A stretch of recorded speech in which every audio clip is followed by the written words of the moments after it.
Bien bonjour, aujourd'hui je reprends une petite vidéo avant d'en faire quelques-unes pour parler un truc qui fâche en ce moment, hein, parce que je vais parler de catch sur cette chaîne, et avec tout ce qui se passe autour du nouveau personnage de Bray Wyatt, la The Fiend, eh bien les fans sont assez sceptiques, hein. Tout le monde dit que le personnage est génial, mais par contre que la rivalité avec Seth Rollins n'a aucun sens, ou que c'est débile, et par exemple qu'à Hell in a Cell, le match se termine par une disqualification et c'est nul à chier. Vous êtes con. Non, parce que je m'explique, hein. Déjà, le match s'est terminé. Pourquoi? Parce que l'arbitre a considéré que Bray Wyatt était en incapacité de se battre et que Seth Rollins allait trop loin. Donc, c'est pas une disqualification, c'est un arrêt du match parce que c'est ce que l'arbitre devait faire. C'est expliqué partout, partout. Il y a plein d'endroits où c'est expliqué et pourtant les gens gueulent quand même en disant non, bah, disqualification. Même Seth Rollins l'a dit lui-même sur Twitter que ce n'est pas une disqualification. Et c'en est pas une. L'année dernière, c'est bien arrivé, les gens n'ont pas de temps gueulé. Enfin, je veux dire, quand il y a eu le Hell in a Cell entre Braun Strowman et Roman Reigns, les deux sont mis KO, il n'y a pas eu de disqualification, il y a eu fin de match parce que les deux étaient KO, double KO. Bah là, c'est pareil, c'est comme si Bray Wyatt était considéré comme KO, hein. Victoire par KO à la limite, si on peut dire. Ensuite, Seth Rollins a attaqué Bray Wyatt pendant sa Firefly House au Raw de ce lundi au moment où je tourne.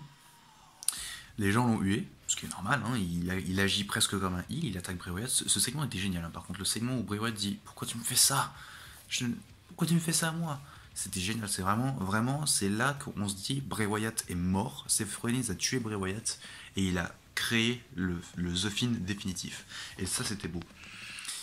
Ce qui prêche, c'est que ce qui pose problème, c'est qu'il y a eu un match après ça qui n'a pas été diffusé, qui était on appelle ça un dark match comme il l'appelle, entre les deux pour le titre. Et le match s'est cette fois-ci terminé par une disqualification de The Fiend parce que Bray Wyatt a commencé à faire un mandible claw à Seth Rollins mais dans les corps, ce qui est interdit.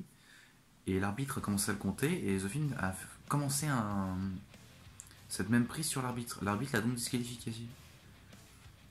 Les gens veulent absolument voir The Fiend gagner, mais je crois qu'ils n'ont pas compris que The Fiend n'en a rien à battre de gagner. The Fiend, il est là pour détruire.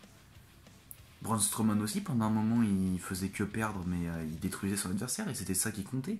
Bah là, c'est pareil. The Fiend, il est pas là pour gagner, il est là pour détruire Seth Rollins. C'est pour ça que la fin du Hell in a Cell est excellente. Il s'est juste laissé faire, il a juste laissé Seth Rollins faire son truc pour le rendre fou. Et il a finalement réussi pour au final le détruire au dernier moment en faisant cracher du sang avec un mandible claw. Donc je vois pas pourquoi vous gueulez, hein. Vous vous appelez fan de catch, mais vous avez pas l'air de comprendre le principe du personnage. Alors que c'est pas le premier personnage qui fonctionne comme ça, hein.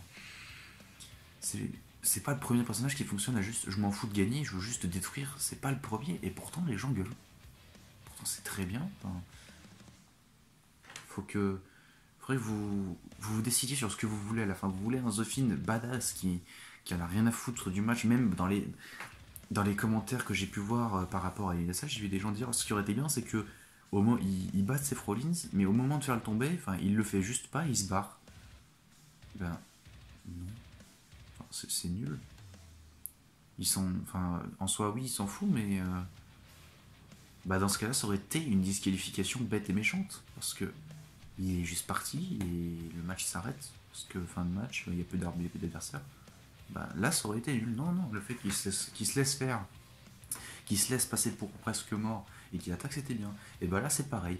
Là, il se fait disqualifier parce qu'il en a rien à battre de ce que l'arbitre dit. Tout ce qu'il veut, c'est se battre et détruire Seth Rollins.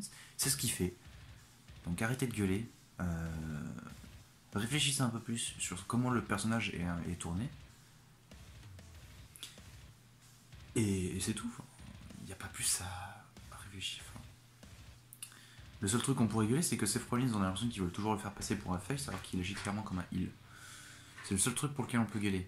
Mais sinon, le reste, bah c'est très bien. Allez. À bientôt.